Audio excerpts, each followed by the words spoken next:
acclamer la présence de Dieu? Est-ce que tu peux acclamer la présence de Dieu? Est-ce que tu peux acclamer la présence de Dieu?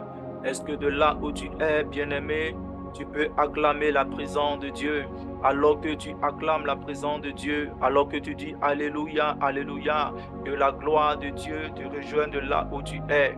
Alors que tu dises Alléluia, Alléluia, que la paix du Seigneur soit ton partage dans le nom puissant de Jésus-Christ de Nazareth.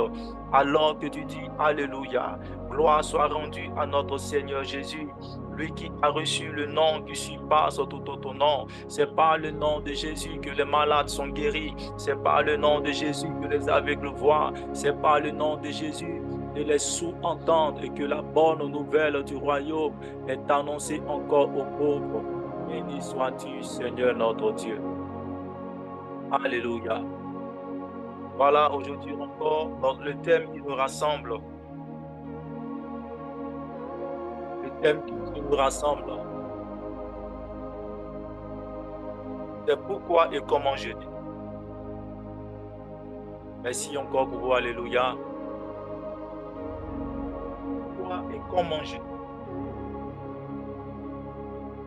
La Bible déclare en Osée chapitre 4, verset 6. Le peuple de Dieu que nous sommes, la plupart d'entre nous périssons par manque de connaissances. Et une chose n'est pas de prier, une chose n'est pas d'invoquer Dieu, mais une chose est de connaître également les principes de ce Dieu que nous désirons adorer, que nous désirons glorifier. Alléluia. Et ce soir, je sais que tu es là parce que tu désires également être enseigné de la parole de Dieu. Pourquoi et comment jeûner? Nous allons prendre donc notre Bible dans l'évangile de Matthieu, en son chapitre 17. Voilà, en son chapitre 17, à partir du verset 15. Voilà. Matthieu chapitre 17, à partir du verset 15.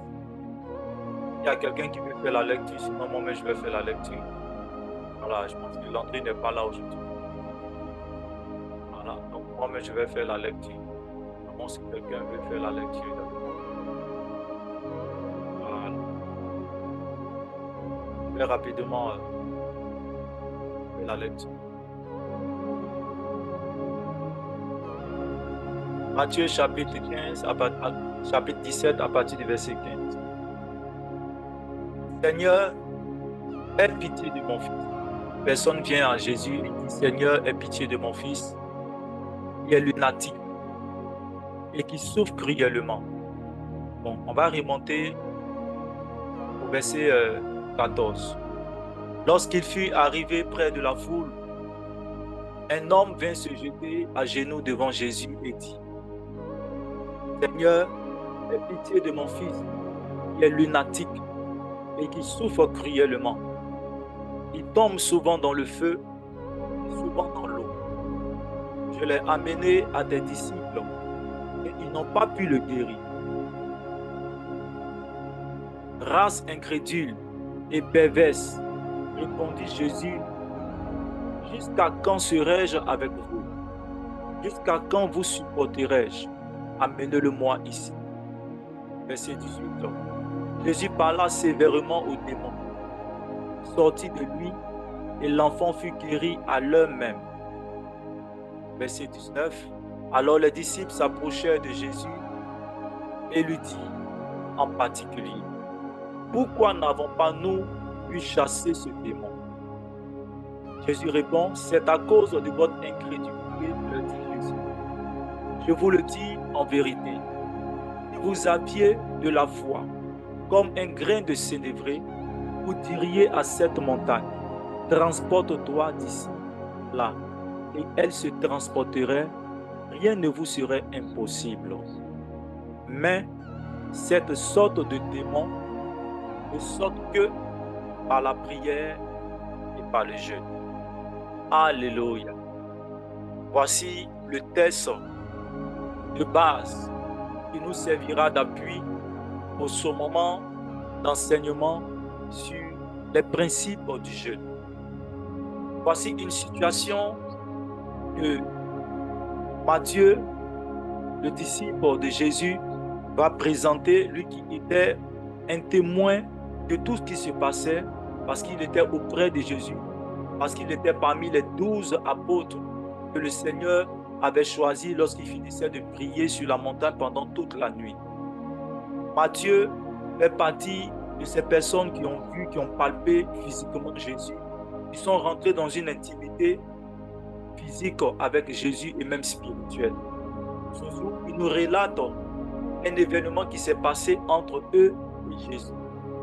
Et un homme qui est venu à eux pour les supplier parce que son enfant était atteint de troubles au niveau psychique et au niveau physique. Les disciples avaient reçu donc l'autorité de chasser toutes sortes d'esprits. La Bible dit que Jésus va dire à ses disciples, vous avez reçu autorité, je vous ai donné le pouvoir de marcher sur scorpions et serpents, et sur toute la puissance de l'ennemi. Et les disciples avaient reçu ce pouvoir-là de la part de Jésus. Mais voilà qu'un cas va les surprendre. Voilà qu'un événement va les confondre. Bien-aimés, ils avaient l'habitude, au nom de Jésus, de chasser des esprits. Mais voici une situation qui se présente à eux. Un enfant qui est influencé par un esprit démoniaque. Il vient parce que ces personnes-là avaient l'habitude de le faire. Et quand la Bible dit que le parent est arrivé auprès des disciples, chose bizarre, des personnes qui avaient l'habitude de chasser ces esprits au nom de Jésus, ce jour-là, n'ont pas pu chasser ce démon. Et Jésus va regarder ses disciples et va leur dire, race d'incrédules. Incrédule, ça veut dire quoi? Ça veut dire que ce sont des personnes qui manquent suffisamment de foi pour. Incrédule veut dire quelqu'un qui manque de foi, suffisamment de foi pour quelque chose. Et pour cet événement-là, ses disciples manquaient de foi. Tu peux avoir la foi en Jésus quand il s'agit d'une situation bien déterminée. Mais lorsque c'est une situation qui, pour le jugement du commun d'un mortel, peut être déclarée comme pire, alors nous constatons que certains chrétiens, voyant la situation un peu plus compliquée qu'auparavant, risquent de manquer de foi à cause de la gravité de l'événement qui se passe devant eux. Bien-aimés, pour quelqu'un, par exemple, qui a un problème d'emploi, et quand il va aller déposer son CV dans une entreprise, il croit que l'entreprise va l'appeler. Ça, c'est son niveau de foi. Mais il peut arriver que cette personne soit frappée d'une maladie dite incurable et qu'il part chez les médecins et qu'on lui dit que cette maladie ne peut être guérie. Mais vous allez constater que la foi que cette personne a eue pour avoir le travail qu'il a n'est pas la même foi que cette personne va développer dans un cas de maladie dite incurable. Parce que la quantité de foi qu'il a dans ce cas de maladie-là n'est pas suffisante pour que la montagne puisse se déplacer. La Bible dit que s'ils avaient une foi grande comme un grain de sénébré et que vous dites à cette montagne déplace-toi, cette montagne se déplacera. Mais la Bible dit que Jésus va regarder les disciples et il va dire que le problème qui a fait que vous n'avez pas pu chasser ce démon, c'est d'abord le manque d'incrédulité. Et après avoir dit cela, Jésus va mettre un mais. Et ce mais est au verset 21 où il dit, mais cette sorte de démon ne sort que par la prière et par le jeûne. Mais Seigneur Jésus, tu nous dis que nous n'avons pas pu chasser ce démon parce que nous en manquons la foi, parce que nous avons manifesté de l'incrédulité, du manque de confiance. Mais pourquoi encore le verset suivant, tu viens nous dire que pour ce type de démon-là, il faut que nous puissions prier et jeûner. Car ce type de démon ne sort que par la prière et par le jeûne. Est-ce à dire que les autres démons que nous avons pu chasser, c'est parce que nous n'avons pas peut-être respecté ce principe de prière et de jeûne qui a fait que nous n'avons pas pu chasser ce démon. Mais dans ce cas bien précis, puisque c'est un cas difficile, bien-aimé, puisque c'est un niveau supérieur, puisque c'est un niveau de difficulté et d'épreuve supérieure, et pour ce niveau de difficulté et d'épreuve supérieure, nous avons besoin d'une autre dimension de foi. Mais Jésus dit, pour pouvoir obtenir cette nouvelle dimension de foi, pour que ce démon-là, ce type de catégorie de démon coriace puisse sortir, de la vie de cet enfant, la seule chose, la seule voie par excellence pour avoir ce genre de foi-là, c'est quoi? C'est par la pratique de la prière et du jeûne. Alléluia. Est-ce qu'on se comprend? Il y a des situations qui vont se passer dans ta vie. Il y a des situations qui vont arriver dans ta vie où tu verras la main de Dieu se manifester favorablement. Mais il y a d'autres situations qui arriveront dans ta vie, dans ton foyer, où tu verras que la foi que tu as eu à manifester hier, pour que l'événement puisse changer, cette même foi-là, tu ne pourras pas la manifester aujourd'hui parce que le cas dans lequel tu te trouves, la situation dans laquelle tu te trouves, l'événement dans lequel tu te trouves est un événement spécifique qui demande un niveau élevé de foi, de consécration, de prière et de jeûne. Raison pour laquelle la prière seule ne suffit pas dans ce type de cas, parce qu'il faut joindre à la prière le jeûne. Mais pourquoi le jeûne? Pourquoi est-ce que dans une telle situation, Seigneur Jésus, la prière seule ne suffit pas et il faut ajouter à la foi le jeûne? C'est ce que nous allons voir aujourd'hui. Nous savons que la prière est un principe de vie qui nous permet de communier avec Dieu, qui nous permet de communiquer avec Dieu. Mais nous avons différents types de prières. Nous avons des prières d'intercession. Nous avons la prière de louange et d'acclamation. Nous avons également la prière d'autorité. Et dans le cas des démons, ce sont des prières d'autorité que nous sommes menés à faire. Mais pour pouvoir faire ce genre de prière d'autorité, si ces différents types de démons de catégorie élevée, nous avons besoin d'un niveau élevé de foi. Et pour atteindre ce niveau élevé de foi, ce n'est autre que par la discipline de la prière accompagnée du jeûne. Jésus est en train de nous dire que le et qu'il a mis entre la prière et le jeûne est quelque chose qui ne doit pas être indissociable, est quelque chose qui ne doit pas être utilisé de manière, je ne sais pas comment vous dire ça. C'est-à-dire que dans ce cas bien précis, le Seigneur est en train de nous dire que la prière seule ne suffit pas, mais il faut joindre à la prière le jeûne. Donc il y a des cas qui arriveront dans notre vie dans lesquels nous aurons besoin du jeûne et de la prière. Alors qu'est-ce que le jeûne? Essayez de prendre un peu le dictionnaire, comprendre un peu ce que c'est que le jeûne, parce que c'est important. Et le dictionnaire biblique explique que le mot jeûne, jeûner dans la Bible, vient du mot hébreu qui signifie sous, qui veut dire ouvrir la bouche, ou du mot grec nestéo, qui signifie s'abstenir. Dans un contexte spirituel, qui signifie s'abstenir de manger ou de boire.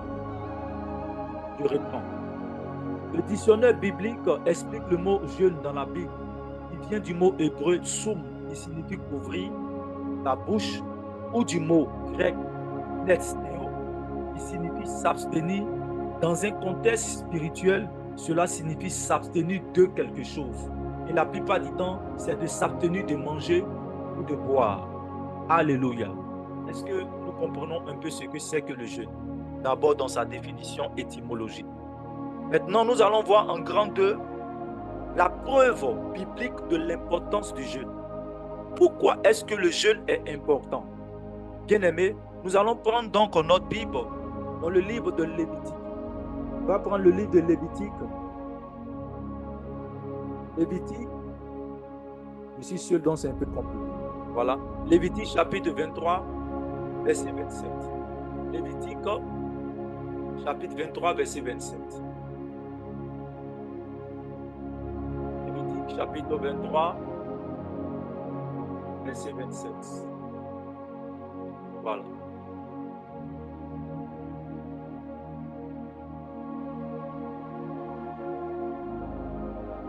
L'Éternel parla à Moïse et dit, verset 26, verset 27, le 10e jour de ce 7e mois, ce sera le jour des expiations. Vous aurez une sainte convocation où vous humilierez vos âmes et vous offrirez à l'Éternel des sacrifices consumés par le feu. Ici, dans le livre de Lévitique, au verset 23, c'est Dieu qui va donner un principe à Moïse, un commandement à Moïse. Et il va dire que à cause d'un événement qui s'est passé, il se passera, il dit, dans l'évolution de la marche d'Israël, il y a un jour spécifique du 10e mois qui va se charger de quoi? De l'expiation des péchés. C'est-à-dire que le peuple a eu à pécher pendant un moment et Dieu va réserver le 7e mois pour que durant ce 7 mois, il y ait des actions que le peuple d'Israël pose pour que son péché soit pardonné. Et pour que ce péché soit pardonné, le Seigneur nous parle de l'humiliation de quoi? De nos âmes. Donc le péché, le jeûne consiste à humilier nos âmes devant la présence de Dieu. Lévitique 23, verset 27 nous dit que le jeûne consiste à humilier son âme devant la présence de Dieu. Rappelons-nous un peu cette parole que notre Seigneur va dire à Isaïe. Il dit, si le peuple sur qui est invoqué mon nom s'humilie, cherche ma face et se détourne de ses mauvaises voies, moi, l'Éternel Dieu, je vais me repentir du mal que je désire leur faire. Donc l'humiliation par excellence dont la Bible parle dans l'Ancien Testament, il s'agit de la pratique du jeûne. Parce que dans la pratique du jeûne, nous nous humilions devant la présence de Dieu. Nous nous humilions devant la grandeur de Dieu. Nous sommes en train de dire que nous ne sommes rien. Comme Job pouvait le dire, ni je suis arrivé, ni je repartirai, que la volonté de Dieu se passe. Et donc c'est ça. Poussière, je suis arrivé, poussière, je repartirai. Pourquoi est-ce que Job dit poussière, je suis arrivé, poussière, je repartirai? Parce que vous allez constater qu'aujourd'hui, qui est le mercredi de cendre, hier qui était le mercredi de cendre, mercredi, nous avons eu à prendre la cendre. La cendre, c'est de la poussière qu'on met sur le front. Il signifie poussière, je suis venu dans ce monde, poussière, je repartirai.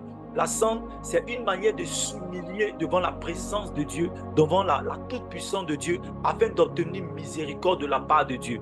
Et donc, lorsque nous faisons le mercredi des cendres, cela marque le début du carême chrétien.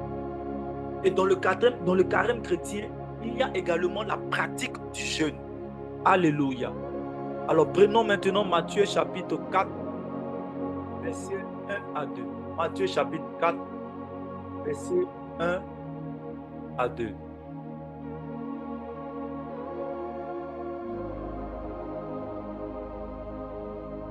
Qu'est-ce que la Bible nous dit? La Bible dit, alors Jésus fut amené par l'Esprit dans le désert pour être tenté par le diable. Après avoir jeûné 40 jours et 40 nuits, il eut faim. Donc l'une des preuves bibliques de l'existence du jeûne est que même notre Seigneur Jésus a eu à jeûner. Même notre Seigneur Jésus a eu à quoi? A eu également à jeûner 40 jours et 40 nuits sans manger. La Bible dit que pendant les 40 jours et les 40 nuits, c'était sans manger. La Bible n'a pas dit que Jésus n'a pas bu de l'eau. La Bible a précisé que Jésus n'a pas mangé. Et quand tu ne manges pas, c'est normal que tu aies faim. La Bible ne précise pas que Jésus avait eu soif. Mais la Bible dit que Jésus eut faim. Donc ça veut dire qu'il n'a pas mangé de la nourriture, il a bu de l'eau pendant ces 40 jours. Alléluia. Prenons encore Luc, chapitre 5, à partir du verset 33. Nous sommes en train de donner la preuve existence de la pratique du jeûne dans la Bible. Luc 5, à partir du verset 33. Il lui dit, les disciples de Jean, comme ceux des pharisiens, jeûnent fréquemment et font des prières, tandis que les tiens mangent et boivent. Verset 34. Alors Jésus leur répondit, pouvez-vous faire jeûner les amis de l'époux pendant que l'époux est avec eux? Verset 35. Les jours viendront où l'époux leur sera enlevé, alors ils jeûneront en ces jours-là. Alléluia. Donc vous comprenez, même Jésus, à un moment donné, les Juifs vont revenir vers Jésus et vont lui dire, mais nous constatons que les disciples qui sont autour de toi ne jeûnent pas, alors que les disciples de Jean-Baptiste ont jeûné. Et le Seigneur Jésus va dire, mais c'est normal qu'ils ne jeûnent pas parce que moi je suis l'époux, je suis avec eux. Mais le jour où je ne serai plus avec eux, c'est-à-dire le jour de l'ascension, alors ils jeûneront également. Donc Jésus même, qui lui-même a jeûné, est en train de dire également que le jour où je ne serai pas là de manière physique, alors ils jeûneront. Donc Jésus également a recommandé à ses disciples de jeûner. Voilà, nous avons également Luc chapitre 2 qui nous parle de la prophétesse Anne, également qui ne faisait que prier et jeûner. Nous avons également Moïse qui a fait 40 jours et 40 nuits sur le mont Sion, aller rechercher les 10 commandements. Et Dieu s'est révélé à lui. Et il a fait quoi? Il a jeûné pendant les 40 jours. Et quand il est revenu, il a vu que le peuple était dans l'abomination. Il a cassé la table de loi. Il est remonté encore 40 jours et 40 nuits pour aller jeûner, sans manger, dans la présence de Dieu. Ça, c'était un jeûne vraiment mystique et un jeûne poussé par le Saint-Esprit. La Bible ne précise pas si ce jour, sur la montagne là-bas, il a bu de l'eau, mais je ne pense pas que Moïse a bu de l'eau parce qu'il était dans une présence glorieuse. Alléluia. Donc, comprenons que dans la Bible, nos pères dans la foi ont eu à quoi? À pratiquer le jeûne. Et donc, le jeûne est un principe divin qui est recommandé par notre Seigneur. Dans le livre de Lévitique, Dieu va recommander à Moïse et à son peuple de jeûner afin de s'humilier dans sa présence et de rechercher quoi? Grâce à ses yeux.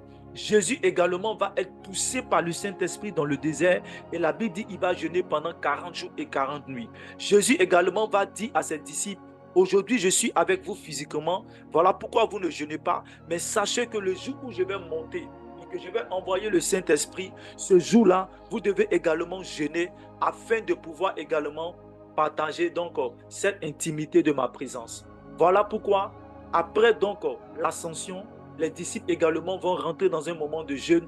La Bible dit dans la chambre haute, ils vont jeûner, ils vont prier jusqu'à ce que la Pentecôte, la gloire de Dieu descende et qu'ils reçoivent l'effusion du Saint-Esprit. Alléluia. Donc nous avons maintenant vu la preuve existentielle de la pratique du jeûne dans la Bible. En 3, nous allons voir l'importance du jeûne dans la vie du croyant. Pourquoi est-ce que le jeûne est si important? Nous allons prendre Ésaïe 58. Ésaïe 58, verset 5. Voilà.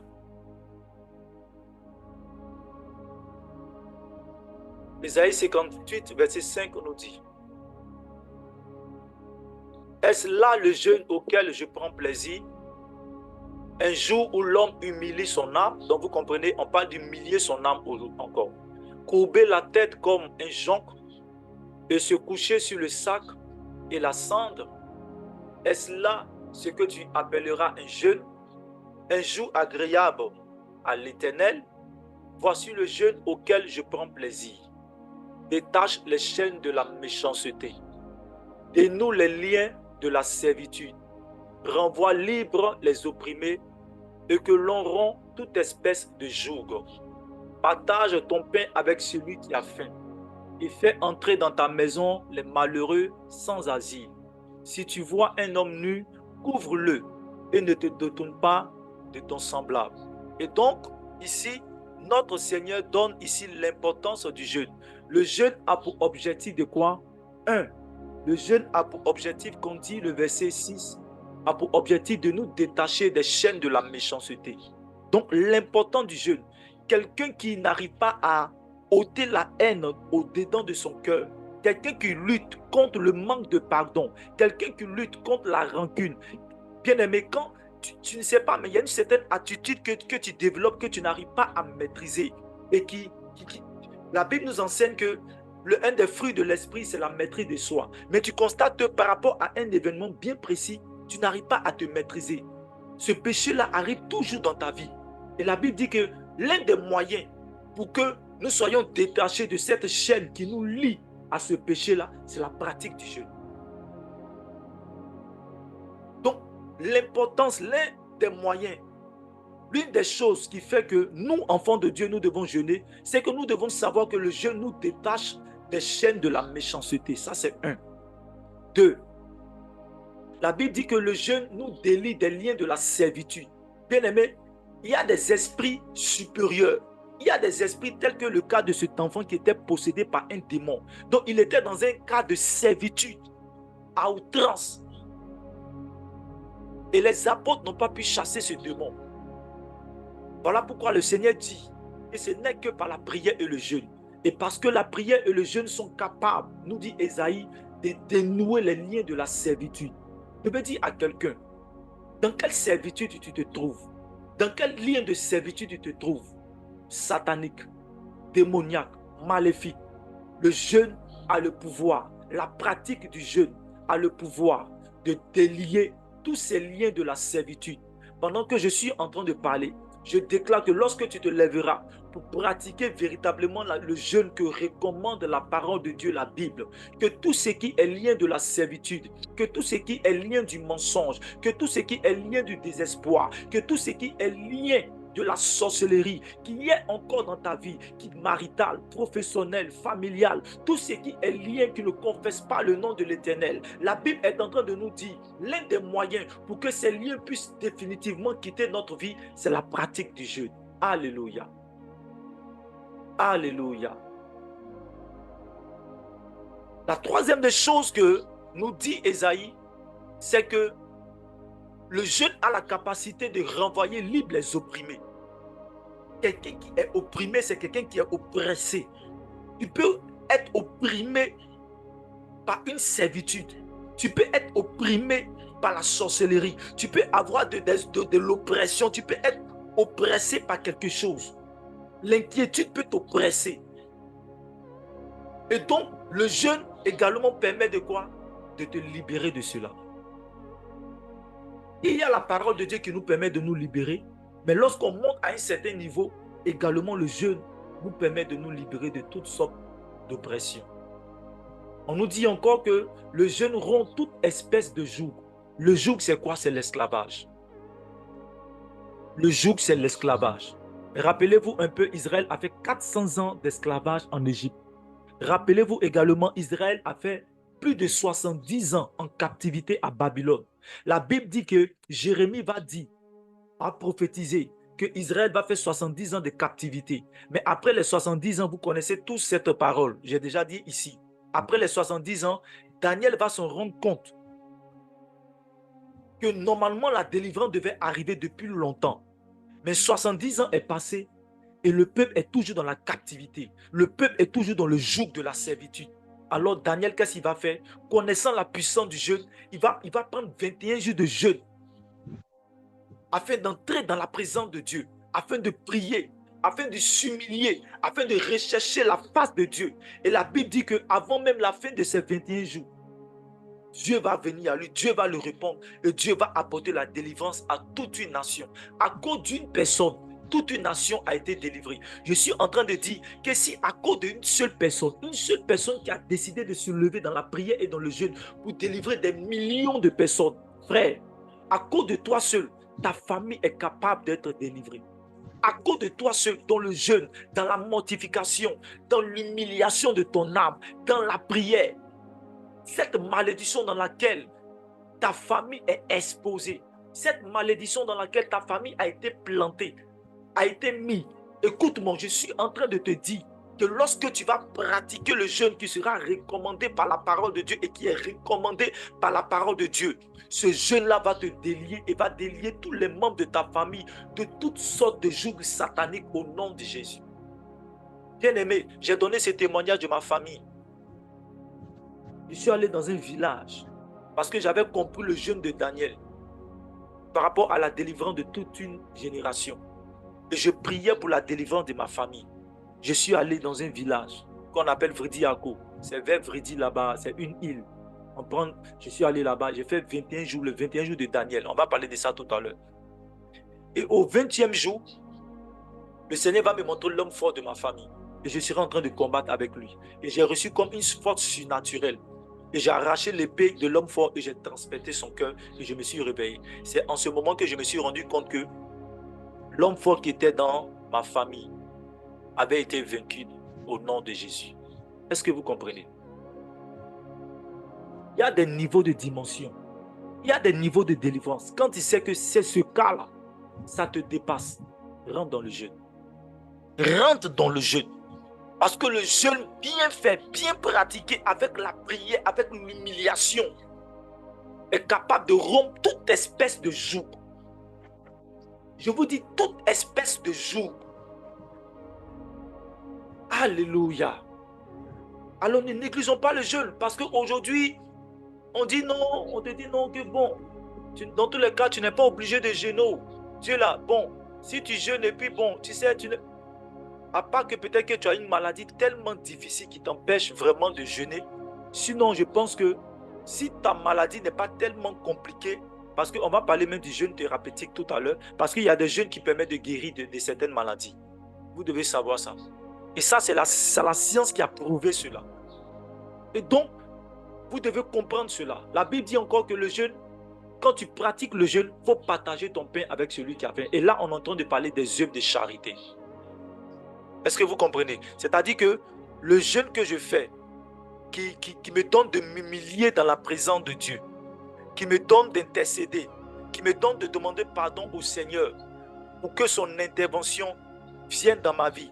Ce jeûne que je fais afin d'appeler le secours divin dans ma famille, dans ma nation, pour la délivrance de toute une nation, toute une génération, pour le réveil spirituel dans l'église. Ce jeûne que je suis en train de faire, la Bible dit que ce jeûne soit accompagné de quoi? De partage, de manifestation des œuvres caritatives. Voilà pourquoi lorsque tu es dans un jeûne, ou bien lorsque tu finis un jeûne, la meilleure des manières de finir un jeûne, c'est d'aller dans, c'est de prendre quelqu'un qui est pauvre et de faire de l'aumône. La meilleure manière de terminer un jeûne ou de pratiquer un jeûne au-delà de la prière, au-delà de demander pardon à Dieu, au-delà d'invoquer le secours de Dieu, la pratique de la charité là, c'est-à-dire que visiter un orphelinat, visiter par exemple un hôpital, donner du réconfort, acheter des choses pour quelqu'un, ou si tu es dans un quartier que tu vois que quelqu'un a besoin de telle chose, tu achètes la chose et tu t'en vas donc donner à cette personne. C'est ça qu'on appelle le partage.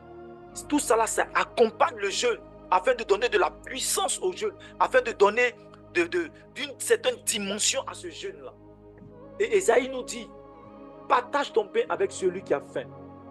Fais entrer dans ta maison le malheureux, être hospitalier. C'est-à-dire que celle qui est dans ta maison, tu ne peux pas jeûner et puis il y a quelqu'un dans ta maison que tu maltraites. Il y a une servante que tu maltraites, il y a une personne que tu maltraites, ce n'est pas bon. Il faut manifester de l'amour, de la charité. La Bible dit, si tu vois un homme nu, couvre-le et ne te détourne pas de ton semblable. Quand tu constates que quelqu'un vient te demander quelque chose, ne te détourne pas. Tout ça là, ça accompagne et ça donne de la puissance aux jeunes.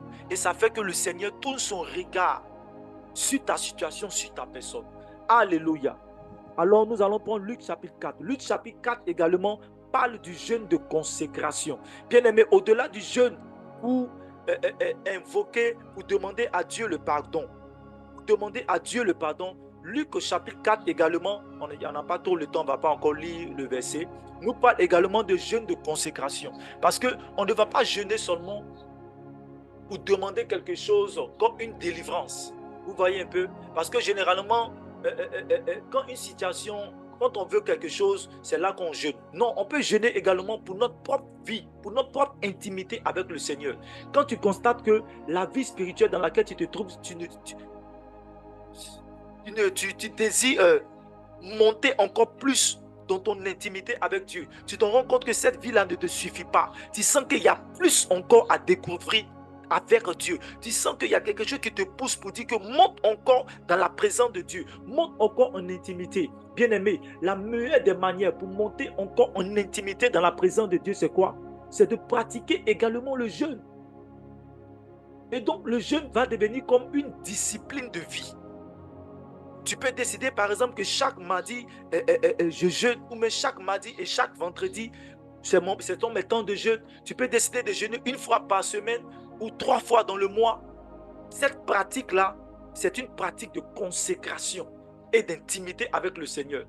Ce n'est pas un jeûne pour demander la miséricorde de Dieu. Ce n'est pas un jeûne pour demander peut-être un déblocage d'une certaine situation, mais c'est un jeûne qui est fait afin de te rapprocher de Dieu. C'est un jeûne qui est fait pour que l'amour de Dieu en toi soit encore plus grandissant. Alléluia. Et Dieu également, notre Seigneur nous recommande également ce type de jeûne, d'humiliation dans la présence de Dieu. Il y a certaines personnes qui peuvent choisir par exemple d'aller s'enfermer dans une maison pendant 3 jours, sans manger, avec boire de l'eau seulement, dans la présence de Dieu, en train de prier pour leur vie de prière, afin que leur vie de prière, leur amour de Dieu continue à monter. Il y a certaines personnes par exemple qui sentent que non, je n'ai plus de vie de prière. Comment reprendre une vie de prière qui a été diminuée? La meilleure des manières, c'est le jeûne. Moi, il y a des moments où, quand je sais que ma vie de prière a baissé et que j'ai besoin d'aller dans une autre dimension avec le Seigneur, je prends un temps de consécration. Ça peut être un jour, ça peut être 2 jours, ça peut être 3 jours, ça peut être 10 jours. Tout dépend de l'inspiration du Saint-Esprit dans mon cœur. Le Saint-Esprit peut me mettre à cœur de prendre 3 jours, 7 jours. Et je rentre dans la présence de Dieu pour chercher Dieu, pour prier. Je ne lui demande rien que d'être dans sa présence. C'est ce qu'on appelle le jeûne de consécration. Alléluia. Et Luc chapitre 4 nous en parle. Également, il y a ce qu'on appelle le jeûne d'Esther. Le jeûne d'Esther est un jeûne aussi très important. Esther a eu à jeûner parce qu'à un moment donné de l'histoire du peuple juif, il y a un homme qui s'appelle Aman. Aman était aux côtés du roi qu'on appelle le roi Ahasuérus. Ahasuérus avait une femme, mais cette femme n'était pas une femme vertueuse parce qu'elle va humilier le roi et le roi va se charger de quoi? De remplacer sa femme pour pouvoir prendre une autre femme. Parce que la vie d'Israël était en danger. Et Esther avec son nom qui s'appelait Mardoché. Et Aman était en train de faire certaines choses pour pouvoir faire quoi? Pour pouvoir atteindre à la vie de Mardoché et à tout Israël auprès du roi Ahasuérus. Et donc Esther va se charger, donc c'est celle-là que Dieu va charger pour être un instrument de délivrance pour tout Israël. Mais avant de pouvoir approcher le roi, la Bible dit que Esther va aller rencontrer son oncle Mardoché pour dire, oui, je veux aller, moi, être un instrument de délivrance. Mais avant tout, je veux que toi, Mardoché, tu puisses lancer un jeûne de 3 jours, sans manger, sans boire, afin de nous humilier, pour que Dieu puisse nous accorder la délivrance. Et la Bible dit qu'à l'issue de ce jeûne-là,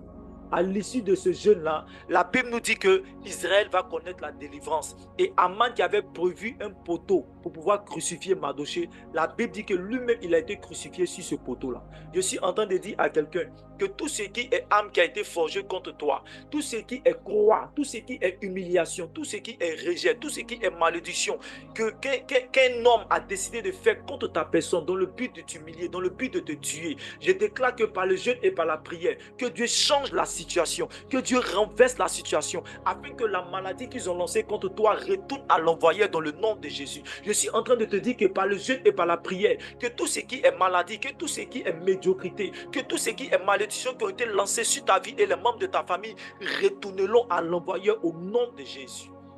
Alléluia. Et c'est ce que Esther a eu à faire. Néhémie chapitre 1 verset 4 également nous parle du jeûne d'humiliation et de pénitence. Alors nous allons voir maintenant.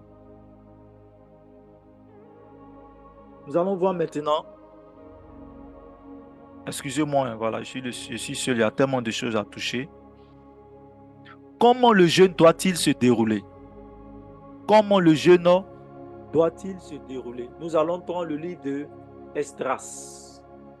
J'espère que tu ne dors pas, parce que quand c'est la prière, là, on se lève. Maintenant, quand c'est l'enseignement, voilà. Donc, si tu ne dors pas, il faut écrire Amen. Là, je saurai que tu ne dors pas.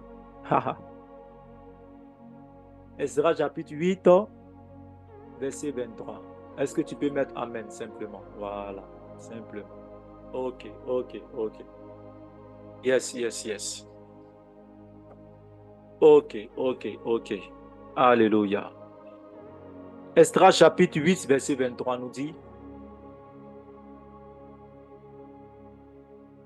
c'est à cause de cela que nous jeûnâmes et que nous invoquâmes notre Dieu et il nous exauça. Donc, je vais d'abord spécifier comment jeûner, parce que c'est le plus important. C'est vrai que pourquoi jeûner est important, mais si tu veux réussir ton temps de jeûne, il faut pouvoir répondre à la question: comment est-ce que je dois conduire mon jeûne? Je prends un exemple. Moi, Arnaud, j'ai constaté que dans la maison de mon père, rien ne va. Tout est difficile. Mes frères et mes soeurs ont des diplômes, mais il n'y a pas de travail. Blocage par-ci, par-là. Difficulté à n'en point fini. Et Dieu me révèle en songe qu'il y a un problème à résoudre, qu'il y a quelque chose à faire pour que la situation s'améliore. Et moi, poussé par l'Esprit de Dieu, je décide de prendre un temps de jeûne. Mais comment est-ce que ce temps de jeûne doit être conduit pour que à l'issue de ce temps de jeûne, ce que je désire avoir, ce que je désire obtenir, que cela puisse m'arriver au nom de Jésus. C'est de ça que nous sommes en train de parler maintenant. Comment conduire son temps de jeûne? Comment faire en sorte que son temps de jeûne puisse se dérouler convenablement afin de voir la gloire de Dieu se manifester dans notre vie? Nous devons savoir que pour pouvoir conduire un temps de jeûne, c'est à deux niveaux. Le temps de jeûne est conduit d'abord au niveau spirituel et ensuite au niveau physique. Nous allons parler en A du niveau spirituel. Comment conduire un temps de jeûne au niveau spirituel? Pour pouvoir conduire un temps de jeûne au niveau spirituel, la première des choses d'abord, c'est que nous devons savoir que toute pratique du jeûne qui est faite sans la prière n'aura pas de résultat. Toute pratique de jeûne qui est faite sans la prière, ce n'est pas le jeûne. C'est de l'ascèse. C'est-à-dire, toi-même, tu as décidé de faire grève des faim. Comme on dit là, tu as décidé de faire grève des faim. Maintenant, peut-être que toi, tu es grosse, tu veux devenir skinny. Voilà, comme peut-être ma fille Sarah, ou bien ma fille Morissette, bon, ou bien moi Marilyn. Tu as trop grossi, et puis bon, tu dis, ah, vraiment, c'est parce que moi, il a trop grossi, hein, ce garçon va me regarder. Et puis, tu décides de jeûner. Donc, toi, tu jeûnes, mais sans prier. En fait, ce n'est pas du jeûne que tu es en train de faire, c'est de l'ascèse. On appelle ça grève de faim. Parce que tout jeûne doit être accompagné de prière et de méditation de la parole de Dieu. Donc, pour pouvoir accompagner ton jeûne de prière et de méditation de la parole de Dieu, qu'est-ce qu'il faut faire? Avant d'entrer dans le jeûne, écoutez bien, avant d'entrer dans le jeûne, il faut prendre un cahier. Tu t'assois, tu écris l'objectif du jeûne. Tu écris l'objectif du jeûne. Pourquoi est-ce que je veux jeûner? Tu dois pouvoir répondre à cette question. Et quand tu as fini, pourquoi est-ce que je vais prendre ce temps de jeûne? La deuxième des choses, c'est quoi? Mon temps de jeûne va durer combien de jours? Parce que tu ne peux pas rentrer dans un temps de jeûne sans avoir défini d'abord combien de jours tu désires passer dans la présence de Dieu. Il faut que ça soit d'abord défini dans ta tête. C'est vrai que lorsque tu vas rentrer dans le jeûne, Dieu peut te mettre à cœur de continuer. Même quand le jour est arrivé de continuer. Mais toi-même, physiquement, spirituellement, avant d'entrer dans le jeûne, il faut d'abord établir ce programme-là. Pourquoi est-ce que je jeûne? Mon jeûne va durer combien de temps? Et tu dois établir un programme de prière. Dans le programme de prière de la journée, tu dois mettre des temps de prière. Des temps, par exemple, de méditation de la parole de Dieu. Des temps où tu vas écouter des enseignements. Tu peux télécharger des enseignements qui vont avec ce que tu désires obtenir. L'objectif de ton jeûne. Si c'est un jeûne de consécration, tu vas prendre toutes ces vidéos qui parlent de prière, qui parlent de consécration, qui parlent d'intimité avec le Seigneur, qui parlent de sanctification. Voilà. Tout cela là, tu prends ces enseignements-là. Tu peux même acheter des livres d'intimité, de consécration, parce que ton jeûne a pour thème l'intimité, la consécration. Et donc, dans ton programme de la journée, il doit y avoir des temps de prière, des temps de lecture biblique, des temps d'étude biblique, des temps où tu vas écouter des enseignements qui ont un rapport avec ce que tu désires obtenir dans ton temps de jeûne. Alléluia. Et quand tout ça, quand le programme est établi, tu dois t'arranger à respecter maintenant ce programme en évitant des distractions. On va revenir là-dessus sur les distractions tout à l'heure. Mais c'est très, très, très important. La troisième des choses au niveau spirituel, c'est que la plupart des longs jeûnes doivent être inspirés par le Saint-Esprit. On peut décider nous-mêmes pour un souci de communion avec le Seigneur, pour un souci par exemple d'un sujet qui nous tient à cœur, de prendre un temps de jeûne. Mais lorsque le temps de jeûne fait plus de 10 jours, 21 jours, 40 jours, il faut que ce temps de jeûne-là soit inspiré par le Saint-Esprit. C'est très important. C'est très important. Alléluia. La quatrième des choses, c'est quoi? C'est qu'avant de rentrer dans un temps de jeûne, la Bible dit que lorsque tu présentes ton offrande devant le Seigneur et que tu te rappelles qu'il y a quelque chose, quelqu'un a quelque chose contre toi, laisse ton offrande et va te réconcilier. Et ce n'est après avoir été réconcilié avec cette personne que tu peux revenir maintenant faire ton offrande. Je veux dire à quelqu'un que quand tu constates que dans la même maison dans laquelle tu te trouves et que tu veux faire le jeûne, il y a quelqu'un avec qui tu ne parles pas, il y a quelqu'un avec qui tu ne t'entends pas, que ce soit à l'église, que ce soit à l'école, que ce soit dans le lieu de travail, avant d'entrer dans ton temps de jeûne et que tu te rends compte que quelqu'un a quelque chose contre toi ou tu as quelque chose dans le cœur contre une personne, s'il te plaît, commence à résoudre ce problème-là.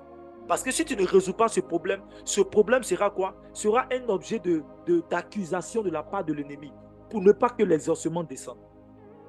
Donc, pour pouvoir écarter tout ce qui est blocage, tout ce qui est difficulté, tout ce qui est main de l'ennemi concernant ce temps de jeûne que tu désires faire pour pouvoir obtenir quelque chose de la part du Seigneur, il est important de savoir qu'il est important de nous réconcilier. Il est important de nous entendre avec ceux avec qui nous sommes à la maison, au travail, à l'église, avant d'entrer dans un temps de jeûne. Et c'est une recommandation de la part de notre Seigneur Jésus-Christ de Nazareth. Et j'ai parlé également des œuvres de charité. Alléluia. Est-ce que je me suis fait bien comprendre? Ça, c'est au niveau spirituel. C'est la disposition à prendre avant d'entrer dans un temps de jeûne. Au niveau quoi? Au niveau spirituel. Alléluia. Nous allons maintenant prendre au niveau physique. Il y a différents types de jeûnes à savoir, comme on a dit. Au niveau physique, nous devons savoir que il y a le jeûne de Daniel. Voilà, quand vous allez prendre Daniel chapitre 1 et vous allez prendre Daniel chapitre 10, on n'a pas trop le temps. Mais quand vous allez lire, vous pouvez noter. Quand nous allons prendre par exemple Daniel chapitre 1, vous allez vous en rendre compte qu'il y a le jeûne de Daniel. Mais le jeûne de Daniel, je vous ai dit qu'il y a des jeûnes qu'on appelle les jeûnes diététiques. C'est-à-dire que ce sont des jeûnes qui nous permettent d'être en bonne santé. Et à travers ces jeûnes-là, lorsque nous accompagnons de la prière, nous pouvons obtenir des grâces de la part de Dieu. Daniel chapitre 1, vous allez voir. Nous allons lire ça, vous allez voir. La Bible dit en Daniel chapitre 1, la Bible dit la troisième année du règne de Joachim, roi de Juda, Nabuchodonosor, roi de Babylone, marcha contre Jérusalem et l'assiégea. Le Seigneur livra entre ses mains Joachim, roi de Juda, et une partie des ustensiles de la maison de Dieu. Nabuchodonosor emporta les ustensiles au pays de Chinéa, dans la maison de son Dieu. Il les mit dans la maison du trésor et de son Dieu. Le roi donna l'ordre à Ashpenaz, chef des eunuques, d'amener quelques-uns des enfants d'Israël, de race royale ou de famille noble, de jeunes gens sans défaut corporel, beaux de visage, doués de sagesse, d'intelligence et d'instruction, capables de servir dans le palais royal et dont l'on l'enseignerait les lettres et la langue des Chaldéens. Le roi leur assigna pour chaque jour une portion de mets de sa table et du vin dont ils buvaient, voulant les élever pendant 3 années, au bout desquelles ils seraient au service du roi. Il y avait parmi eux, d'entre les enfants de Juda, Daniel, Anania, Michaël et Azaria. Le chef des eunuques leur donna des noms à Daniel, à Anania, à Michaël et à Azaria. Au verset 8, Daniel résolut de ne pas se souiller par les mets du roi et par le vin dont le roi buvait. Et il pria le chef des eunuques de ne pas l'obliger à se souiller. Dieu fit trouver à Daniel faveur et grâce devant le chef des eunuques. Le chef des eunuques dit à Daniel, « Je crains mon Seigneur. » On continue. Daniel dit à l'intendant du chef, bon, on va faire au verset 12, voilà. « Éprouve tes serviteurs pendant 10 jours et qu'on nous donne des légumes à manger et de l'eau à boire. Et tu regarderas ensuite notre visage et celui des jeunes gens qui mangent les mets du roi. » Vous comprenez? Donc, quand tu vas lire cette suite-là, tu vas te rendre compte que à partir des 10 jours, lorsque le roi va venir rencontrer Daniel, c'est au verset 15, la Bible dit au bout de 10 jours, ils avaient meilleur visage et étaient plus en bonne santé que le reste des jeunes qui ont mangé les mets du roi. Donc, le jeûne que Daniel a fait pendant les 10 jours, c'est un jeûne diététique. Les jeûnes diététiques ont la capacité de quoi? De purifier ton sang. Il y a une de mes filles qui m'a contacté et elle m'a dit comme ça que elle avait un problème de diabète. Elle avait un problème de diabète. Oui, Eliou Kwame Jacques, je viens chez toi le vendredi. Voilà, je viens chez toi le vendredi. Il n'y a pas de souci. Voilà, il faut me rappeler, dis à un truc que je viens chez toi le vendredi, on va prier. Voilà, il n'y a pas de souci. Je ne t'ai pas oublié. Voilà, je prie pour toi d'abord et puis je vais venir le vendredi là-bas. Donc, comme je disais, après les 10 jours, pendant les 10 jours, Daniel et ses amis vont manger seulement que des légumes et boire de l'eau. Vous devez savoir que Adam et Ève étaient des quoi? Étaient des végétariens. Ce n'est que quelques temps après que Dieu va permettre à ce que Adam et Ève puissent manger de la viande des animaux. Sinon, les premiers hommes sur la terre qui étaient Adam et Ève ne se nourrissaient seulement que de légumes et de l'eau. Parce que la viande et autres là, ce sont des choses qui bougent, qui nous créent des santé, la santé, qui nous crée des maladies. Et c'est important d'être en bonne santé. Donc, quand ma fille vient me rencontrer, elle me dit qu'elle a un problème de diabète. Je lui ai dit que tu as un problème de diabète. Excusez-moi, hein, mais tu as un problème de diabète. Le diabète, c'est quoi? Le diabète, c'est l'excès de sucre dans le corps. C'est parce que le taux de sucre dans ton corps là est élevé que tu es diabétique. Donc, pour ne plus être diabétique, c'est simple. C'est de t'arranger de telle sorte que dans ton sang, le sucre diminue. Donc, il y a plusieurs manières. Il y a par la prière. Voilà, je pense que ce témoignage-là, il y a une personne qui a rendu ce témoignage à Beraka, où Dieu m'a fait la grâce de prier avec de l'eau. Et cette personne a obtenu la guérison de manière instantanée. Elle est partie donc trouver le médecin. Elle a fait l'analyse et le médecin a vu que le taux de diabète qui était de 4, je crois, est descendu à 0, et quelques. Et le médecin était étonné de voir que cette fille qui avait un taux de diabète élevé de 4 est descendu à 0, et quelques. C'était dû à quoi? À la prière. Mais au-delà de la prière, il y a également ce qu'on appelle les jeûnes diététiques. Les jeûnes diététiques se font avec quoi? Seulement de l'eau. Tu peux seulement décider, par exemple, pendant 3 jours, de faire un jeûne à eau, où tu bois seulement que de l'eau minérale. Tu bois seulement que de l'eau minérale. Tu peux boire de l'eau minérale ou de l'eau tiède. Si tu n'as pas de l'eau minérale, tu prends de l'eau de seau de scie, mais tu chauffes un peu. Quand ça devient tiède, tu bois. Et tu accompagnes ça de prière. Tu vas voir que si tu as un problème de sang, si ta maladie là, c'est lié au sang, tel que diabète, tel que, je ne sais pas, des problèmes de peau et autres. Quand ta maladie est une maladie liée au sang, le jeûne diététique a la capacité de quoi? De purifier et de laver ton sang. Et quand tu vas faire ça, tu vas constater que tu vas obtenir la guérison, simplement. La médecine même a prouvé ce genre de jeûne diététique, que ce sont des jeûnes qui nous permettent d'avoir une bonne santé. Vous allez remarquer que ceux qui font beaucoup le jeûne sont des gens qui ne tombent pas comme ça malades. Moi, je ne tombe pas comme ça malade. C'est rare. Ça fait maintenant même plus de 3 à 4 ans. La dernière fois où je suis tombé malade, je crois que je suis allé à l'hôpital. Ce jour-là même, là, je me sentais un peu bizarre. Je suis allé, quand elle a pris, comment on appelle ça, mon sang, elle dit, mais tu n'as pas lu est élevé, hein, comment tu fais? Et puis tu as arrêté. Mais je ne sais pas, ma femme est là, je ne sais pas si tu n'as pas lu combien même, chérie. Le taux de palu là. Je ne sais pas si c'était palu 4000 ou bien combien là. Le taux de palu était élevé, c'était un palu excessif. Donc moi je suis allé comme ça, j'ai dit bon, j'ai fait les tests, je suis allé accompagner ma femme à l'hôpital, j'ai dit bon, j'ai fait le test de palu en même temps puisque je ne me sens pas trop bien.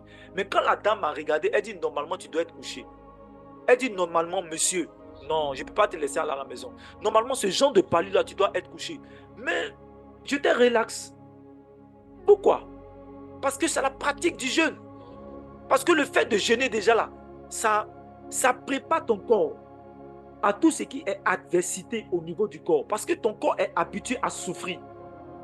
Le jeûne là, c'est une humiliation. C'est une souffrance du corps. C'est-à-dire que quelqu'un qui s'abstient de manger, tu es en train de habituer ton corps à la souffrance. C'est l'humiliation. Et donc, quand il y a une certaine maladie qui vient après, ton corps a l'habitude de la souffrance. Vous devez savoir pourquoi est-ce que le coronavirus a plus tué des gens en Europe qu'en Afrique. Pourquoi? Parce qu'en Afrique, il y a la chaleur. Parce qu'en Afrique, là, on a l'habitude du palu. Donc, le corps que nous avons est habitué à une maladie qu'on appelle le paludisme. Voilà pourquoi le coronavirus n'a pas trop frappé en Afrique, parce que notre corps était déjà habitué à une maladie qu'on appelle le paludisme, qui est plus grave que le coronavirus. Voilà pourquoi la plupart des Africains, pendant que les Blancs annonçaient que non, lorsque le corona allait venir en Afrique, ça allait être la fin du monde, rien ne s'est passé. Parce qu'on était déjà habitué aux souffrances. La Bible dit que Jésus est un homme habitué, il s'est habitué aux souffrances. Donc quand tu t'habitues à ce genre de jeûne-là, écoute, même quand la maladie arrive, tu arrives à quoi? À surmonter la maladie. Donc ce sont ces types de quoi? De jeûne que je vais parler. Au-delà de ça, il y a ce qu'on appelle le jeûne de Josaphat. Quand tu prends 2 Chroniques chapitre 20 verset 3, on va te parler du jeûne de Josaphat. Le jeûne de Josaphat est un jeûne qui est pratiqué pendant 24 heures. C'est Josaphat, c'est le roi Josaphat qui va prescrire donc de faire ce jeûne-là. Pendant quoi?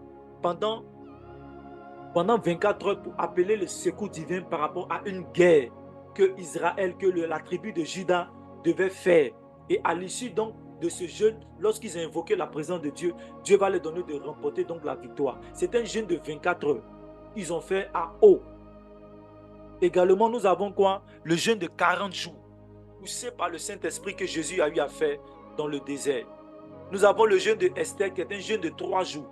Sans manger, sans boire. Que Esther a demandé à Mardochée que tout Israël puisse prendre pour elle. Afin qu'elle puisse se présenter au roi. Afin de trouver faveur aux yeux du roi. Et donc tout Israël a eu à jeûner pendant 3 jours. Sans manger, sans boire. Et la Bible dit que quand Esther s'est présentée au roi, elle a trouvé grâce aux yeux de Dieu. Pourquoi? Parce qu'elle avait l'accréditation du royaume des cieux. Alléluia.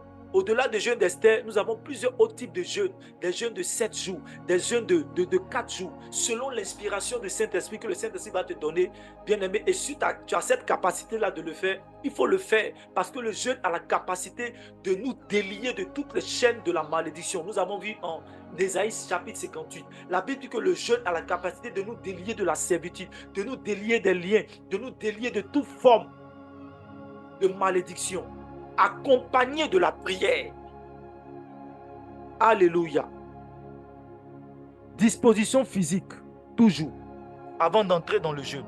Parce que c'est important de savoir, quand tu veux prier, la Bible dit, ferme ta porte, car ton Père est dans le lieu secret, et il te le revaudra. Quand tu désires entrer dans un temps de jeûne, la disposition physique que tu dois avoir, c'est que ton jeûne doit être fait dans le secret. Ton jeûne doit être fait dans le secret. À moins que tu sois un homme marié, tu sois une fille mariée, ou tu sois peut-être dans un ministère où tu as un père spirituel, où tu as des responsabilités. Et comme tu as des responsabilités, tu peux informer à ton noyau que tu t'en vas te retirer. Mais au-delà de ton noyau, au-delà de ceux qui travaillent avec toi, dans l'église qui est le cercle resserré de ton noyau ou de ton père spirituel ou de ton mari ou de ta femme, au-delà de ce cercle-là, quand tu décides de prendre un temps de jeûne, la Bible dit ne fais pas sonner de la trompette, mais parfume-toi. Ça veut dire quoi? Quand quelqu'un vient parler avec toi, automatiquement tu dis, toi là, c'est parce que je jeûne. Non. Vous comprenez? Donc il faut faire beaucoup attention. Le jeûne doit être fait dans le secret. Maintenant, peut-être après le jeûne, si on te demande, voilà, on ne t'a pas vu il y a longtemps, ok, tu peux le dire, mais au moins le jeûne est fini. Est-ce que vous comprenez? Le jeûne doit être pratiqué dans le secret.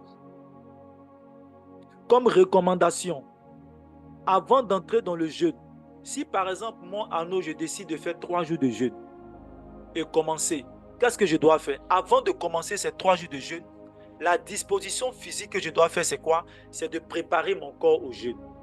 Parce qu'il y a beaucoup qui ne préparent pas leur corps au jeûne. Quand tu ne prépares pas ton corps au jeûne, le jeûne va te faire du mal. Surtout les longs jeûnes. À partir de 3 jours, à partir de 4 jours, 5 jours, 10 jours. Quand tu décides de prendre 3 jours de jeûne, 3 jours avant le début de ton jeûne, tu dois commencer à diminuer ta ration alimentaire. Tu dois commencer à rendre ton repas assez léger. Tu vas commencer à manger des légumes. Tu dois commencer à diminuer, comment on appelle ça, le taux de caféine dans ton corps. à diminuer ta ration alimentaire. Je prends un exemple. Si moi, Arnaud, je vais prendre par exemple 3 jours de jeûne à eau. Avant de commencer mes 3 jours de jeûne à eau, 3 jours avant, je commence à diminuer ma ration alimentaire. Si je mangeais 1 kg de riz, je choisis par exemple de manger 0,2 ou 0,3 kg de riz. Ou je ne mange même pas de riz, je mange seulement des légumes, je bois seulement des fruits, de la bouillie et autres. Pourquoi pendant ces 3 jours-là? Pourquoi? Pour préparer mon corps à ces 3 jours de jeûne à eau que je désire faire. Si mon corps n'est pas préparé et que je rentre automatiquement dans ces 3 jours de jeûne, je vais me rendre compte que quand je vais rentrer dans ces 3 jours de jeûne, ça sera difficile pour moi de tenir, ça va me fatiguer. Pourquoi ça va me fatiguer? Parce que j'ai changé un rythme alimentaire de manière automatique. Et quand c'est comme ça, c'est difficile. Vous pouvez avoir des problèmes de santé. Il y a ma fille Marlene qui me disait, ah papa, j'ai pris un temps de jeûne là même. Quand j'ai fini mon temps de jeûne là, j'ai été ballonné. Je suis allé à l'hôpital. Il dit, mais c'est normal, comment tu es descendu? Comment tu as préparé ton temps de jeûne? Voilà pourquoi tu as été ballonné. Donc pour éviter d'être ballonné, lorsqu'on coupe le jeûne, surtout ceux qui font les jeûnes monter descendre là, quand tu sais que tu dois couper chaque soir, avant de couper ton jeûne le soir, tu dois d'abord boire de la bouillie. La bouillie chaude ou bien tiède. 30 minutes avant de, au moins 30 minutes avant de commencer à manger. Surtout les jeûnes monter descendre. Parce que généralement les 40 jours, les carèmes, généralement c'est le soir qu'on coupe. Donc avant de couper ton jeûne, il faut peut-être aller acheter de la bouillie, ou bien toi-même faire de la bouillie, ou bien si tu as de l'eau tiède, tu bois de l'eau tiède 30 minutes avant de commencer à manger. Pour ne pas que tu aies des problèmes de digestion, pour ne pas que tu aies des problèmes de ballonnement et d'estomac. Alléluia. Donc voici un peu, et pendant le jeûne, on va parler maintenant du pendant le jeûne. Pendant le jeûne, surtout pour ceux qui font des jeûnes à eau, il ne faut pas boire trop d'eau. C'est-à-dire qu'il ne faut pas remplacer ça. Comme je sais que par exemple je ne mange pas, donc qu'est-ce que je vais faire? Il y a certaines personnes qui font ça. Comme je sais que moi je ne mange pas, donc je vais boire beaucoup d'eau. C'est-à-dire que je vais boire 1 kg, 10 kg d'eau pour remplir mon ventre d'eau afin que je n'ai pas faim. Ce n'est pas bon. Ça va te créer des problèmes. Quand tu sais que tu es en train de faire un jeûne à eau, tu bois de l'eau quand tu as soif. Ou tu peux décider par exemple à une certaine heure de boire de l'eau. Tu peux dire par exemple à chaque 2 heures je bois de l'eau, mais chaque 3 heures je bois de l'eau. Mais il ne faut pas boire de l'eau seulement comme ça. Parce que ça va te créer des problèmes de santé. C'est très très important. Et ce qui est recommandé, c'est de l'eau tiède. Alléluia. C'est de l'eau tiède qui est recommandée pour chacun de nous. Maintenant, nous allons parler de après le jeûne. Après le jeûne, qu'est-ce qu'il faut faire? Après le jeûne, qu'est-ce qu'il faut faire? Au niveau spirituel, ça vous devez comprendre, c'est très important. Voilà, si tu me suis, tu vas écrire Amen seulement. Parce que ce que je vais dire là, c'est très important.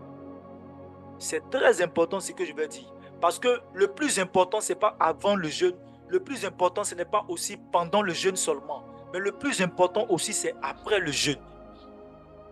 Comment conserver ce qu'on a reçu pendant le jeûne? Parce que c'est très rare que pendant le jeûne, on puisse voir ce qu'on a demandé. Je reviens. C'est très rare que pendant le jeûne, on puisse voir ce qu'on a demandé à Dieu. Généralement, c'est après le jeûne qu'on commence à voir les résultats de notre jeûne. Ça peut être 1 mois après, 2 mois après ou 3 jours après.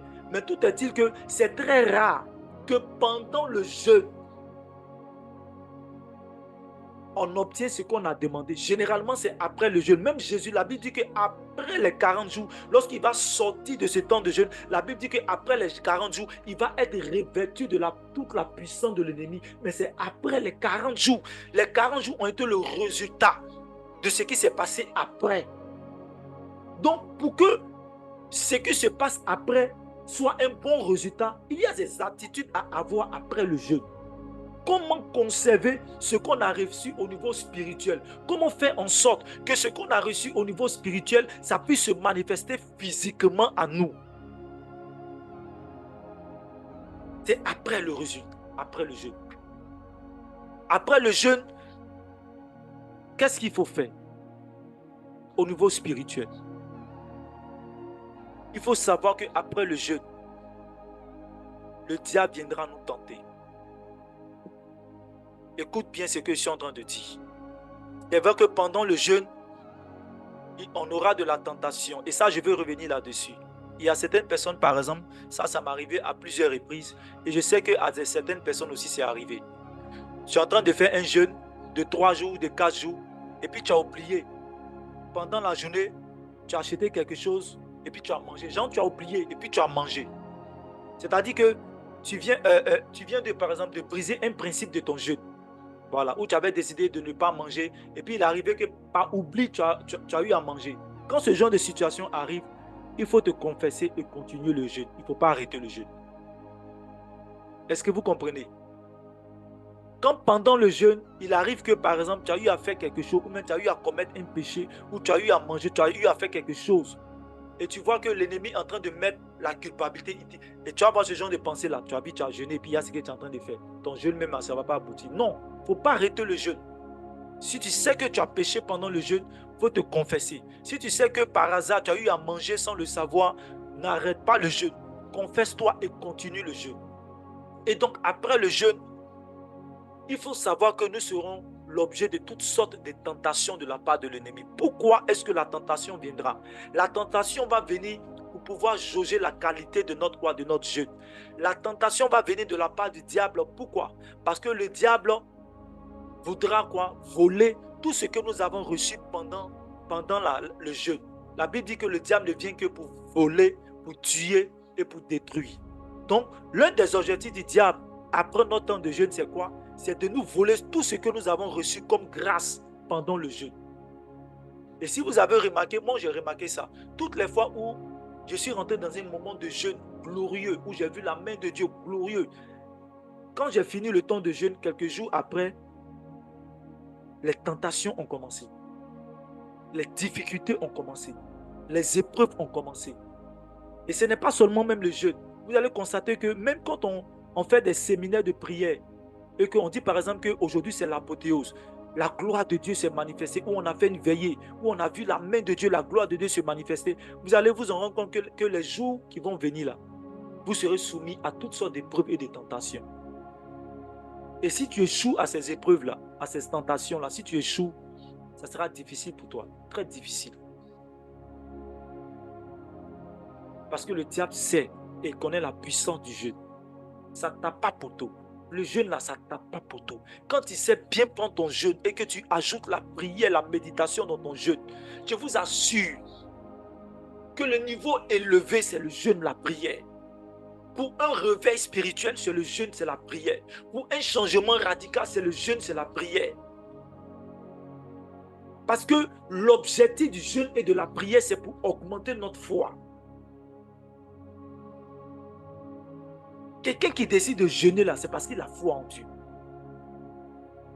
Le jeûne a pour objectif de booster notre foi. C'est comme les actions prophétiques. Ce n'est pas les actions prophétiques qui vont te guérir. Ce ne sont pas les actions prophétiques qui vont te sauver. C'est Dieu qui, à travers ces actions prophétiques, qui vont te sauver. Je veux dire quoi à quelqu'un ce soir? Ce n'est pas le jeûne qui va te sauver. Ce n'est pas le jeûne qui va te guérir. Ce n'est pas le jeûne qui va te lever. Mais bien aimé, c'est à travers le jeûne que Dieu va te guérir. Pourquoi? Parce que quand tu jeûnes, tu es en train de manifester une démarche de foi. Quand on jeûne, on manifeste une démarche de foi. Et c'est à travers donc la foi qu'on aura à manifester dans le jeûne là, qui va attirer la grâce de Dieu dans notre vie. Donc pour des personnes qui ont peu de foi, le jeûne vient les aider à avoir plus de foi, afin que leur prière soit efficace pour renverser les chaînes de l'esclavage. Alléluia. Est-ce que c'est compris? Voilà ce que je voudrais partager avec vous aujourd'hui. Je pense qu'il est l'heure. Je pense qu'on a passé en revue tout ce que nous devons dire aujourd'hui concernant le jeûne et la prière. Aujourd'hui, c'était un enseignement. Demain, nous allons prier. Demain, ça sera spécial. Prière, exhortation et puis prière comme vous connaissez. Et puis intercession. Mais aujourd'hui, j'avais voulu donc vous parler de l'importance du jeûne. Pour ne pas que tu puisses jeûner inutilement. Pour ne pas que ton jeûne soit inutile. Pour ne pas que tu puisses maigrir inutilement. Mais que ton jeûne soit accompagné de la grâce de Dieu et que tu trouves grâce aux yeux de Dieu. Voilà, merci. Et que Dieu vous bénisse. Que Dieu vous protège. Et que en cette nouvelle journée qui commence encore, que Dieu soit avec vous dans tout ce que vous aurez à entreprendre au cours de cette nouvelle journée, vous et tous les membres de vos familles. Tu vas baisser la tête de là où tu es et tu vas commencer à dire merci à Dieu pour cet enseignement. Et tu vas prier pour cette nouvelle journée afin que Dieu t'accompagne, afin que Dieu soit avec toi. Seigneur, je te rends grâce et je te dis merci pour cet enseignement de ce soir. Seigneur, tu as dit aux Sadducéens et aux pharisiens, vos problèmes, vos difficultés viennent de ce que vous ne connaissez ni les Écritures, ni la puissance de Dieu. Aujourd'hui, Seigneur, nous jeûnons, mais nous ne voyons pas le fruit de nos jeûnes. Nous respectons certains principes de jeûne, mais nous ne sommes pas enseignés sur le jeûne et comment jeûner de manière efficace. Aujourd'hui, Seigneur, à travers ma voix, tu nous as enseigné sur l'importance du jeûne et comment jeûner spirituellement et physiquement afin que, à travers ce jeûne, Seigneur, ta gloire se manifeste dans notre vie. Et nous voulons, Seigneur, nous réjouir de cela. Mais papa, tu as dit qu'une chose est d'écouter ta parole, une autre chose est de la pratiquer. C'est en la pratiquant que, Seigneur, nous serons semblables à cette maison bâtie sur du roc. C'est en la pratiquant que nous verrons, Seigneur, tes œuvres s'accomplir dans notre vie. Aujourd'hui, Seigneur, nous avons reçu ce message. Mais Seigneur, une chose est de recevoir. Mais nous prions ce soir, papa, afin qu'à compter de ce jour, tu nous donnes de pratiquer le bon jeûne. Tu nous donnes de pratiquer le meilleur jeûne. Tu nous donnes de pratiquer le jeûne par excellence, afin que ta gloire puisse se manifester encore dans la vie de chacun d'entre nous. Ô Seigneur notre Dieu, nous te recommandons cette nouvelle journée et nous prions que ta grâce, journée de succès, journée de prospérité, journée, Seigneur, où nous serons encore conduits par ton Esprit Saint pour la gloire de ton nom et pour le salut de nos âmes. Ensemble, nous disons, notre Père, qui es aux cieux, que ton nom soit sanctifié, que ton règne vienne, que ta volonté soit faite sur la terre comme au ciel. Donne-nous aujourd'hui notre pain de ce jour. Pardonne-nous nos offenses, comme nous pardonnons aussi à ceux qui nous ont offensés. Et ne nous laisse pas entrer en tentation, mais délivre-nous du mal. Car c'est à toi qu'appartiennent le règne, la puissance et la gloire, pour des siècles et des siècles. Amen. Nous avons prié au nom du Père, du Fils et du Saint-Esprit. Amen. Que la grâce et la faveur de Dieu soient sur vous. Au nom de Jésus. Amen. Allez, au revoir, au revoir. Voilà, au revoir. Merci encore.